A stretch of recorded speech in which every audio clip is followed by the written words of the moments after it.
இன்னும் மக்கள்கிட்ட எனக்கு நிறையா சொல்ல வேண்டியிருக்கு. ஆனால் யாரும் கேட்க தயாரில்லை. நான் அந்த மாதிரிலாம் சட்டை போடாமல் தாடி வச்சுக்கிட்டு கருன்னு பேசினாவே அப்படியே தள்ளி விட்டு போய்கிட்டே இருப்பானுங்க. வேணா குடிகாரப்ப யாரா வேணும். ஆனால்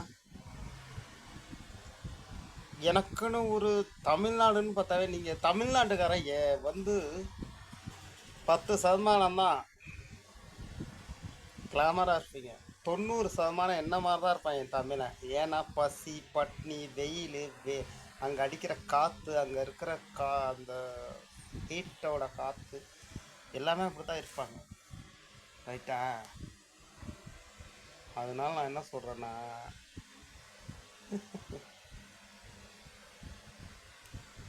ஏதோ ஒரு ஆக்ஷன் நடந்துச்சுன்னா ஃபஸ்ட்டு தொட்டா குற்றம், தொட்டா போலீஸ் கேஸ் ஆயிரும், போலீஸை நம்மளை பொழைக்க விட மாட்டான், கோர்ட்டு கேஸு கோர்ட்டு சேஷன்னு சொல்லி நம்மளை இழுக்க விடுவான் அலைய விடுவான்னு சொல்லிட்டு ஒரு ஆக்ஷன் நடந்தால் ஒதுங்கி இருக்காதீங்க.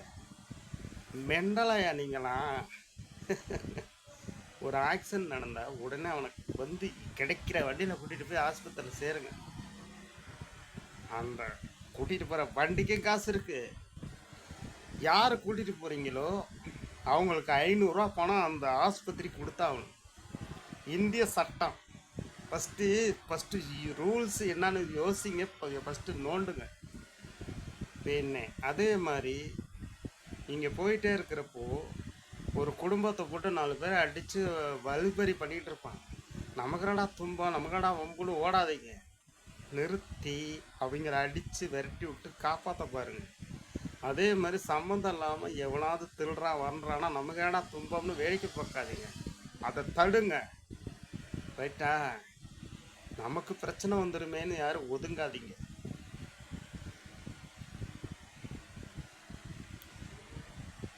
ஃபஸ்ட்டு தமிழ்ங்கிறதுக்கு அர்த்தம் என்ன தெரியுமா?